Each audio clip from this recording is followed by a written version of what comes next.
Isang mapagpalang araw po sa ating lahat. Ako po si Sarina Espaloma at yung ilalahad ko ang aking natutunan para sa daily devotion na pinamagatang ano ang epekto ng kalakasan ng Diyos sa ating mga kahinaan.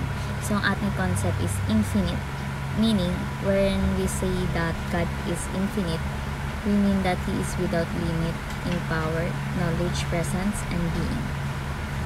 So ang ating scripture is Psalm chapter 90 verses 2 na sinasabi, Lord, you have been our dwelling place throughout all generations. Before the mountains were born, or you brought forth the whole world, from everlasting to everlasting, you are God.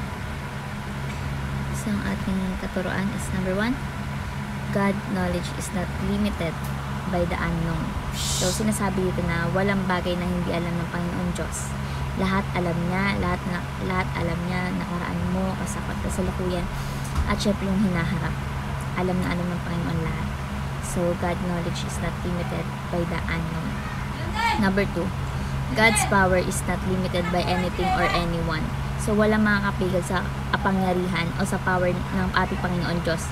Kaya niyang gawin ang impossible. Kaya nga sabi, diba, with God nothing is impossible.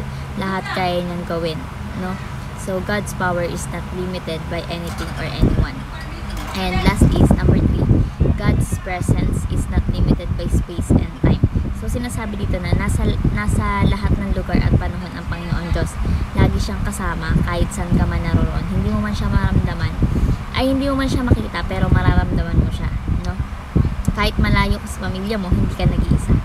Dahil andyan ang Panginoon Diyos na kasama mo siya. Kahit di mo siya nakita, at least mararamdaman mo siya, or gagamit siya ng ibang tao para maramdaman mo siya. So God's presence is not limited by space and time. And bilang application po is number 1, trust God's wisdom. So dito sinasabi na magtiwala ka sa vision ng Panginoon Diyos.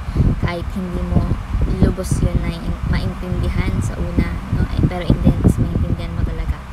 So like for example, kapag hindi natupad yung gusto mo, maniwala ka na may mas mabuting plano yung Panginoon Diyos sa'yo, na mas maganda, na mas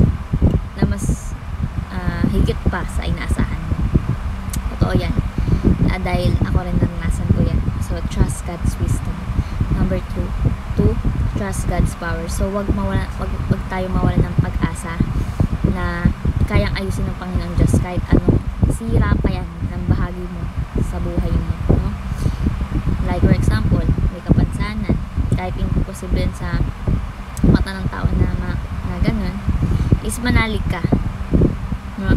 Na kayang pagalingin ng Panginoon Diyos. Kaya niyang baguhin yan basta manalig ka sa Kanya, no? Kaya niyang baguhin lahat ng sitwasyon mo sa buhay, no? Kahit imposible sa mata ng tao, may imposible yan sa Panginoon Diyos.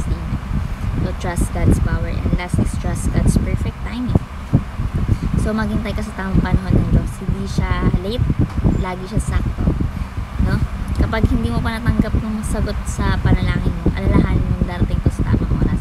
Kaya nga lagi ang tanda na verse 3 is Isaiah chapter 16 verse 22, na when the time is right, the Lord will make it happen. So trust God's perfect timing. So ayun namin ang aking stay devotion namin. Magawin kayo, may share sa iba, share